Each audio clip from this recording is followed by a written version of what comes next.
They say every town has a legend, but this one is different. Step inside that forest and not only do you vanish, it's as if you never lived.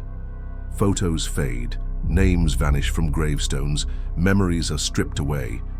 Even your mother forgets you were ever born. I didn't believe it, not until I followed the trail that locals called the Mouth of Silence. The trees were unnaturally still, no birds, no wind, just the crunch of my boots over leaves that looked too fresh, as if they'd fallen that same second. I told myself it was just a walk, but every step sounded louder, too loud, as if the forest was listening. Halfway in, my phone went black. No signal. The air tasted metallic, like copper on my tongue. That's when I saw the first carving on a tree, a single name, Clara, and below it, scratched deeper, the word forgotten. Had someone left this as a warning, or was it the last thing they ever wrote? I pressed my thumb to the grooves. Sap welled up slow, like the tree was bleeding.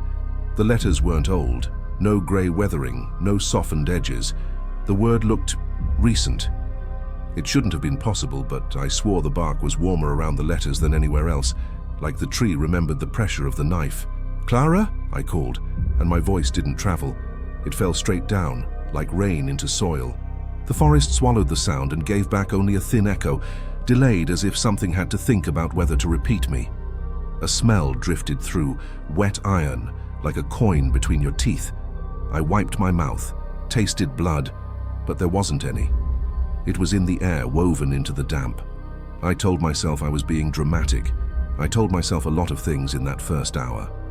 On the path ahead, a ribbon of red thread was tied to a twig, fluttering without wind. I stepped closer. It wasn't thread. That was a shoelace, frayed and muddy, and next to it another tree with a name carved deep enough to pucker the bark, Ethan. Under it, forgotten. Different hand, same hunger. I did what any idiot in a story promises not to do. I kept going, because curiosity is cheaper than fear until it isn't. The woods shifted. Trees that had been straight now leaned toward each other, conferring. The light lost its color. I couldn't tell if it was morning or evening. My compass app wouldn't open. When I turned around, the path behind me looked wrong, too smooth, too untroubled by my prints. I glanced back at the ground and felt a small, private terror. The leaves I had crushed were uncrushed.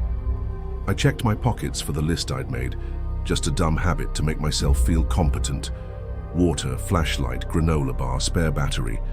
The paper was there, but my handwriting looked uncertain, as if a stranger had copied it. I traced the letters of my own name at the top, Mara, and felt a flicker of doubt so sudden I had to grip a branch. My name was Mara, I said out loud. The branch jerked in my hand. Far off, a woodpecker tapped 3 times and then stopped like it had been caught doing something illegal. There was another carving, lower to the ground, as if a child had made it on their knees. No one remembers. Not a name, just a verdict. The bark around it was peeled back like a scab. I had to fight the urge to put it back in place, to heal it. That feeling, healing a message that promised erasure, made something sour turn in my stomach. I tried my phone again. The lock screen should have been a photo of my sister and me at the lake, hair tangled, tongues blue from ice pops. Instead, it was an empty gray. For a second, less than a second, I couldn't remember her name. The shape of it hovered just past reach, like a word on the tip of your tongue that refuses to fall. "Sarah," I said too loud. The forest caught the name and held it. The echo didn't come back. I wanted to leave, of course I did, but leaving required turning my back on those trees that seemed to press closer the moment I blinked. It required admitting that something impossible had already touched me, and there was the deeper problem. The air here made promises. If I just went a little farther, it seemed to say, if I just found the next carving, if I found proof that this was a sick prank and not a thing with rules. I walked. Twine appeared on branches at shoulder height, twisted into small, ugly loops. The ground dipped, and a low mist clung to the hollows, silvering my boots. Somewhere to my right, a creek gossiped over stones, but when I turned, the sound leaned left, always just out of sight. I found a backpack, small, purple. The zipper corroded with orange rust. Inside, a school ID, but the photo was a smudge and the name field was blank. Not blacked out, blank like the card had never known letters. The lamination blistered under my thumb, as if it was shy of being seen. "Hello?" I called again, softer. "Is anyone here?" A new sound answered me. Not an echo, not wind, but the polite cough of someone embarrassed to interrupt. It came from ahead on the path, then from behind, then from inside the trees themselves, as if the forest had cleared its throat. And then I saw it, another trunk with a fresh wound. The bark was still curling from the cut, sap glassing over. The letters were mine. The knife strokes were mine. I knew the shape of my own name, the way you know the rhythms of your own heartbeat. Mara. Under it, a second word pressed in with such force that sap dripped like tears. Forgotten. I hadn't carved it. I would remember doing that. I would... Footsteps. Not mine. Slow, careful, mimicking. Every time I paused, they paused. When I moved, they moved, a beat too late. I forced my eyes up from the tree and saw between two trunks a figure standing where the light turned to haze. Not a person exactly, more like a person-shaped gap in the forest, an absence cut neatly out of reality. The edges shimmered like heat above asphalt. "Do you know me?" I asked, and the thing tilted its head as if it were trying my question on to see if it fit. My phone vibrated in my pocket. I jerked, grabbed it, desperate for anything human. A notification slid across the empty gray. Group chat removed you. Another. Contact not found. A third. Emergency contact. Unknown. I stared until my eyes burned. My sister's name, Sarah, was a hole my memory fell through. A whisper feathered my ear from nowhere and everywhere at once, patient and curious, like a librarian asking for quiet. First step. I backed away from the tree with my name and felt bark touch my shoulders. Another trunk had sidled up behind me. My jacket snagged on a splinter. I yanked free and left a thread of red fabric on the thorns. The figure in the haze raised a hand, my hand, the same crooked middle knuckle from a childhood break. It was like the forest was trying out my shape, rehearsing me. "I need to go," I said, but my mouth shaped the words differently, slower, like I was translating myself. I forced my body to turn, to run, to do anything except stand there and wait for the woods to finish what it had started. But the path had closed, not with brambles or fallen branches, but with sameness. Every direction became the same corridor of trunks, the same slant of light. My footprints still refused to exist. I think that's when I understood the rule. The forest didn't have to trap you with walls. It could trap you by erasing the exit from your mind. A last small mercy, a voice memo icon blinking on my dead screen. I tapped it. A recording played. It was my voice, raw with panic. "If you hear this," I said to myself from some future or some past, "don't let it take your name. Write it, carve it into anything you can. If you forget who you are, the forest doesn't have to remember you, it wins." The memo cut out in the middle of my breath. Behind the haze, the absence stepped forward, and the bark beside my carved name began to pucker, stretching to make room for another line. The knife strokes I didn't make continued without me, curling into a date, today's date. The trees finally moved, not swaying but leaning in like an audience. "Who will remember you now?" the whisper asked, sweeter this time. My tongue felt heavy. My name tasted like metal. I raised the knife I didn't remember taking from my pocket and pressed the tip to the bark, trying to etch the next letter before it slipped away. The forest waited, patient as a grave, and then something impossible happened. From far, far off, a voice called my name, Mara, like a rope thrown across a chasm. The haze flinched. I looked up, heart detonating in my chest, and whispered into the stillness, "I hear you." The answering voice spoke again, closer, a voice I hadn't heard since before the forgetting began. "Don't move," it said. "You don't have much time." I turned toward it, and the forest turned with me. "Don't move. You don't have much time." The command still rang in my skull, but the forest argued with it. Leaves rustled without wind. Roots flexed under the soil like something breathing. I focused on the sound of my own pulse and tried to become as thin as a shadow. That's when the whisper came, not from a mouth, through the bark. "Daniel." My name sifted through the trunks like sand. It was my sister's voice, and not sweet and bent, as if dragged along the bottom of a lake. The air tasted like pennies. I swallowed noise and stared at the nearest tree until my eyes watered. The trunk was smooth, then not. A line appeared where there hadn't been one, like a scar writing itself. I watched the cut widen, fresh and wet, spelling letters in a child's frantic hand. D-A-N-I. I slapped my palm over the forming word. The bark was cold as a doorknob in winter. The writing stopped.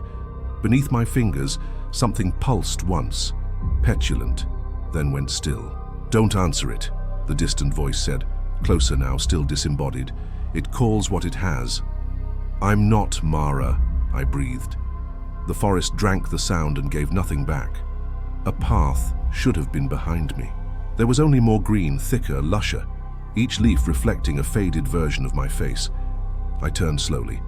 The world turned slower.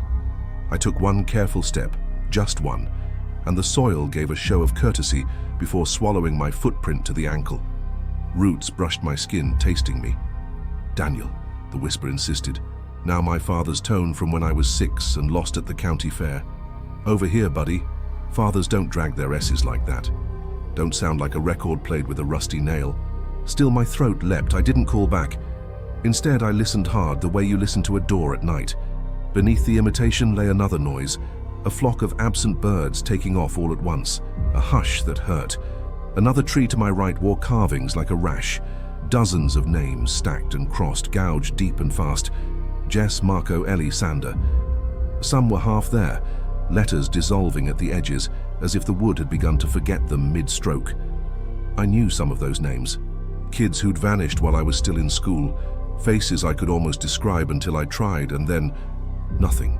A hole where the memory should be. The holes had weight here. My fingers found my phone from habit, dead black glass. The contact list that had blanked out in the fog, gone, but somehow heavier in absence. I opened the camera out of desperation. The screen showed trees. Then, for a heartbeat, it showed me, only not me. A smear where my face should be, like someone had rubbed me away with the side of a thumb. "Don't look long," the voice warned, softer, urgent. "You give it what you stare at." "What are you?" I asked, too loud. The trees swayed once, slow as a nod. I smelled smoke. Not fire, pages burning. A clearing hunkered a few steps ahead, and I knew it hadn't been there a second before. The ground was carpeted with things that glinted, phone screens, watches, mirrored compacts, shards of car mirrors. Every reflective thing showed something that wasn't quite the present. In one I saw myself as a boy, knee scabbed, a paper crown sliding over one eye. In another I saw a hospital room I'd never been in, my sister, Mara, older than I remembered, staring at an empty bed. "Daniel," the lake voice cooed from the glass to my left, "your shoe is untied." I looked down. It was. When had it? "Don't kneel," the stranger voice said, close enough to be behind me. "It's hungriest when your head is lower than your heart." I didn't kneel, I did something dumber. I turned. There was no one. Only a space shaped like the idea of a person, a dent in the world where they should have been. A figure cut out of the scenery. The ferns showed through its torso, the far trees through its skull. Wherever it stood, the forest continued, as if the thing were a hole you could see through. The emptiness tilted its knothead. Every hair on my arms rose. I had seen the same absence at the edge of my vision before the fog tore apart. It had watched me watch it. "Don't give it your outline," the voice said, now at my ear, now in the roots. "Back away sideways, no edges, no names. Sideways, like a crab." "Fine." I slid, breath shallow, trying to blur myself. The whole thing cocked further, interested. It moved without moving, closer without crossing distance, and the temperature dropped in a weightless hospital way. The names on the nearby tree began to unwrite. You don't forget a name all at once. The first letter softens, the last letter lets go. My own name, still stopped at D-A-N-I, throbbed beneath my palm, eager to finish itself. A sudden tickle at my ankle. A root wrapped me, another higher, as intimate as a hand on a stairwell. I kicked. The forest did not appreciate the rudeness. The ground breathed in, hard, and I sank another inch. "Left," the voice said. "There's a break. The moss is lying about being moss. Step on the darker patch. I don't see... Trust me. I put my boot on a darker green smear that felt like muscle, and it held. I pulled free with a sound like suction cups. The empty figure untilted, as if offended by my obedience to anything but it. "Why are you helping me?" I hissed, stumbling toward a narrow funnel of trunks that could be a path or a mouth. A pause. In the pause, a cluster of gnats traced letters in the air that made sense until I blinked. Then the voice said, "Because you used to help me." "Used to? Don't say my..." The voice cut off in a static gasp. The trees snapped upright, every leaf suddenly still. The whole thing lifted an arm that wasn't an arm. The clearing below me filled with reflections of my shoes, my hands, my mouth forming a useless O. Far ahead through the pinched path I saw a shape. Human, real, not an absence, just for a second. Pale shirt, dark hair. A girl, maybe 17, with a scar under her left eye. A memory budded at the sight, and then slid off, as if the surface of my mind was greased. "Mara?" I asked before I could stop myself. The forest rippled. The name leapt like a spark. The real girl flinched and looked my way. Her eyes widened like she recognized me, the way you recognize your own handwriting. She lifted a finger to her lips. Behind me, bark split open with a wet sigh. Letters carved themselves bold and final. My name finished. Daniel. Everything tilted toward that word like water toward a drain. "Run," the girl mouthed. I ran. The path pinched tighter, brambles closing like stitches. The whole thing flowed after me, a patch of missing world keeping perfect pace, patient, inevitable. The voice returned in panting bursts, sometimes ahead, sometimes below my feet. "Right, duck, don't look, left." The trees thickened, then fell away into a corridor of old stone, more ruin than structure. Arches gnawed by time, a roof of interlaced branches. I threw myself under them. The temperature dropped again, sharper, cleaner. The emptiness followed, but slower, as if the stone confused it. At the far end of the corridor, the girl stood on a slab, pale under the green light. She held something out to me, an object wrapped in burlap, the shape of a book or a box. "Take it," she said. Her voice was not the one that had guided me. Hers was hoarse, human, trembling. "What is it?" "A name," she said. "The one it can't eat." Behind her, the corridor narrowed to a throat of dark. From that dark, something breathed back, and then the forest said my name again, but this time, it wasn't imitating. It was remembering. The stone shivered. The letters on my tree, on all the trees, caught like parchment. Flames with no heat, smoke with no smell. The empty figure reached the threshold of stone and pressed against it like a bubble against glass. The girl thrust the bundle into my hands. It was cold as winter water, heavy as guilt. "Choose," she said, eyes wet and furious. "Open it, or keep your own. Either way, one of us will be forgotten for good." The stone cracked. I broke the twine. The little parcel the girl pressed into my hands was wrapped in oilcloth that smelled like rain and old smoke. Inside, a thin bone tag threaded with red thread, carved with a name I didn't recognize, Elias, etched so deep the grooves were dark as wounds. "A name the forest can't eat," she said again, watching me the way a stray dog watches a hand, half hope, half bite. Her hair was wet with fog. Pine needles clung to her sleeves. When she smiled, I saw the chip in her front tooth. The chip was what I remembered. "Clara," I whispered. The first name I'd found carved into bark, the girl from the old missing posters in town, the one everyone forgot to keep looking for. She flinched like I'd dropped a stone into black water. "Don't say it so loud," she hissed, eyes flicking to the trees. "That name has been chewed to threads." My watch ticked, then jammed. 3:33. A quiet click, then nothing. The second hand froze over the 3 like a pinned insect. How long have you been here?" I asked. She swallowed. "Long enough to know that time is only teeth." My backpack felt heavier, the strap carving my shoulder. I swung it down, unzipped it. My water bottle, gone. The flashlight I'd used at the tunnel, gone. My wallet, gone. No torn lining, no thief, just empty space where weight remembered itself. "No," I said. "No, I packed them. I did." "You did," Clara said. "And then you didn't. The forest eats from the outside in. It takes the things that prove you're someone, then the things that prove you were. If you keep your name, it will lick you clean until your name is all that's left, and then it will take that too. I looked at the bone tag again. Elias. The letters looked wrong in my hands, like they would bruise my mouth if I tried to say them. What happens if I take it? I asked. You stop being edible, she said, but you stop being you. You'll slip the forest's teeth, and your sister will never know you, not even in dreams. The boy you were, the fights you had, the joke you told at her graduation, all of it will tilt, like a picture frame knocked sideways, and then it will be straight again with someone else in it. How do you know about my sister? The question came out too fast. Clara's gaze skated past me, toward the stone corridor we'd left, the one that had uncoiled out of the earth and then, when we'd turned, had sealed itself with moss. Because I had one, she said. Once. She touched the chip in her tooth. We used to argue about candy. A laugh clawed up my throat and died there. This is insane, I said. I'm going back. I turned, except there was no entrance. Only the same trunks, the same damp air, paths folding into each other like paper fans.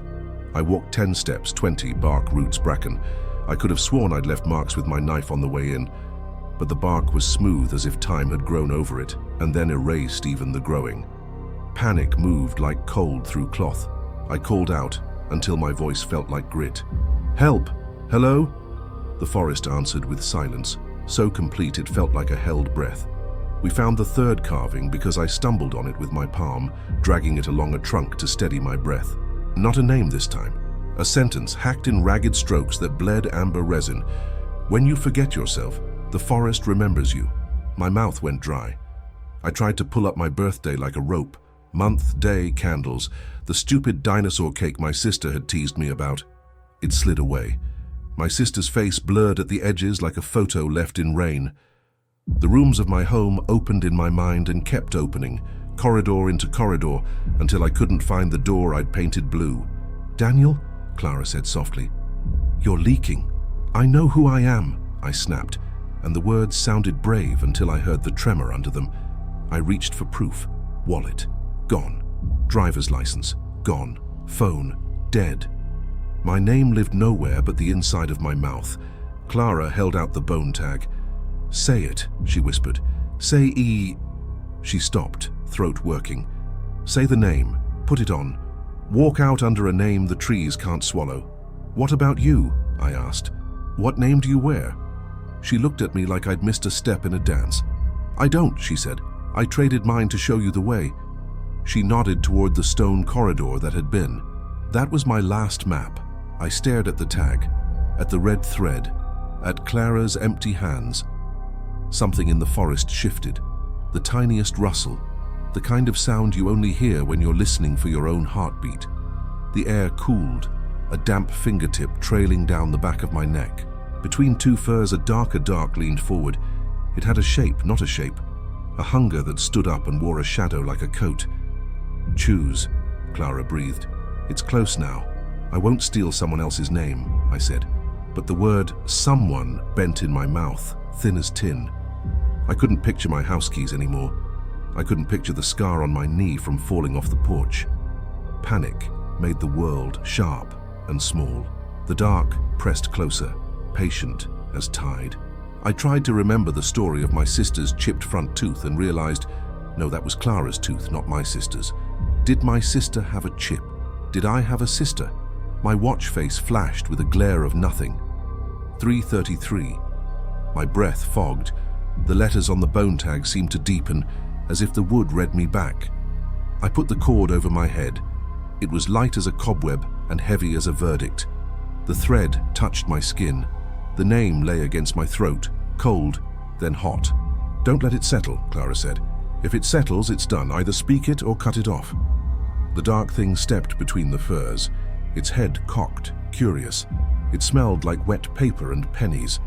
When it breathed, things, leaves, old photos, voices, lifted and fluttered toward it. A word tasted like metal on my tongue, a word that wasn't mine and would save me by erasing me. I opened my mouth. My own name came first, raw and animal. Dan. It fell apart in my throat like ash. The other name rose clean and sharp, ready to cut. Elle! Clara lunged, fingers at my neck, nails at the thread. "Decide!" she cried. "Decide who comes out of here!" The dark leaned forward as if to listen. I chose, and the forest moved. The ground under us flexed like the back of a waking animal. Trees bent. A path snapped into being with a sound like glass underfoot. The stone corridor's mouth yawning open ahead, glistening as if it had always been there, and we had only now learned to see it. The bone tag burned against my skin. Clara's grip slipped. Behind us, the dark thing smiled without a face. "Run," she said. We ran. No one remembers you again. The stone corridor yawns open again. Wet, ribbed like a throat about to swallow me. Far beyond it, a smear of daylight shivers like a coin at the bottom of a well. Behind me, the forest gathers itself, trunks leaning, bark furrowing, leaves turning their pale undersides to watch. The hum has grown into a sea, a million whispers sliding over one another until they become a single tidal breath. Around my neck, the bone pendant knocks against my chest. Elias. I didn't carve that name. I know I didn't. But knowing has turned unreliable here, like a compass soaked in salt water.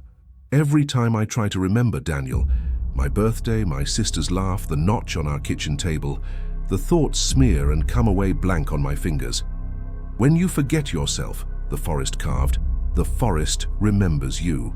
The meaning lands now with a cold, surgical click. It doesn't remember you kindly. It remembers you as inventory. Something moves between the trees. Not a creature, but a subtraction. A shape cut out of the world, eating light as it glides. When it passes near a fern, the fern wilts out of existence. When it grazes a fallen branch, the branch is never there. The closer it comes, the less I weigh, the fewer thoughts I can hold. My name slides toward its mouth like a coin toward a drain. If I say Elias, the pendant grows hot, anchoring something, not me, something older inside me. The bone is smooth from 100 fingers, 100 throats that chose that word and walked away with a life they could bear, even if it wasn't theirs. Maybe that's the trick. The forest can't eat what isn't itself. It can devour Daniel because Daniel belongs to memory, to mother, to house, to town. But Elias belongs to the forest. The forest remembers him and leaves him alone. I step forward. The corridor exhales a smell of wet iron and forgotten storms. "Daniel," a voice says behind me. My sister's voice. I turn so hard my teeth click. She stands between the leaning trunks, hair damp with mist, eyes the exact brown I carried like a talisman through childhood. She's older and younger at once, wearing the sweater she stole from me on the day I left for college. Only the sweater frays where there should be cuffs, unraveling into needles of bark. "You promised you wouldn't go alone," she says, and guilt blooms perfectly, ready-made, like a trap. "Come home." "I don't know where home is," I say. "I can't find it." She smiles like a cracked plate. "It's wherever I am." The shadow glides nearer, the air thins. My backpack is weightless, and when I look inside, there is no inside, only the idea of a bag attempting to remember itself. My hands are shaking. I press the pendant to my tongue. It tastes like salt and bone and old rain. What happens if I say your name? I ask the forest, the sister, the corridor, the bone. The whispering swells, individual voices detaching for a breath. You survive. You change. You become a door. You guide. You lure. You live. You never go home. The shadow stops, inches from my boots. My toes itch with the urge to step back, and stepping back is impossible because there is no back here, only deeper. The stone corridor pulses, brightening once, twice like a heartbeat you can bargain with. I raise my knife. My name, my true one, flickers weakly at the edge of forgetting. I drag the blade through bark, carving before I evaporate. Daniel. The letters look wrong, too tall, too narrow, like the forest is trying on my name and finding it doesn't fit. I press the tip again and scratch more, fast and ugly. If you find this, turn back. The forest laughs without sound. My sister takes a step toward me, and her shadow breaks at the ankles, bleeding into roots. You're not her, I say. I'm what's left of her in you, she answers, and her teeth are small white seeds. The shadow leans. My name spirals. The pendant burns like a brand. It would be easy. A single word. Trade one life for another. Step through the throat of rock and come out somewhere the sky has a voice and the sun has a name. I would live. I would eat, sleep, stare at a horizon that means tomorrow. But who? Who walks out? You can't save both, the whispers agree. Not the person you were and the body you are. The bone pendant thrums. Elias once saying, "It's a hook, waiting for a mouth." I try Daniel aloud. The syllables scatter like birds shot mid-flight. The shadow touches my boot. Half my foot is memory now, half is nothing. Cold climbs my ankle like a sentence finishing itself. I look at the name I carved. I mouth it silently once, twice, like a prayer to a god that never learned my shape. Then I do the cruelest, kindest thing I can imagine. I put the pendant on. I grip it until the edges print into my skin. I open my mouth wide enough to tear something and I say, nothing. No name. The forest shivers. The corridor gutters. The shadow hesitates, starving for a label to erase. I think of Clara, the first carving, of the names scratched in panic, of the phrase that keeps finding me like a hand on the back of my neck. I think of how a story dies the moment it leaves no one to tell it. I cut the bark again hard enough to split my palm and write one last line in blood. Remember who is reading. The forest tilts its head. In the pause before it decides me, I hear them. Faint voices braided in the hum, the ones the forest catalogued and filed away. They're not pleading, they're warning, they're counting. One more voice could tip the number into a shape that becomes a path. I breathe in the smell of wet iron and forgotten storms, and bite down on the urge to choose the name that saves me. Instead, I choose the sentence that might save you. I don't know how long I've been here. Maybe days, maybe years. The forest hums with voices now, an ocean of whispers, each one a person erased. I found one last tree. It had my name carved into it, Daniel. But I don't remember writing it. Did I? Or was it someone else trying to warn me? My hands shake as I carve these words into the bark, hoping someone will read them before the forest takes me completely. But if you're hearing this, it's already too late, because when you step inside this forest, no one remembers you again, not even yourself.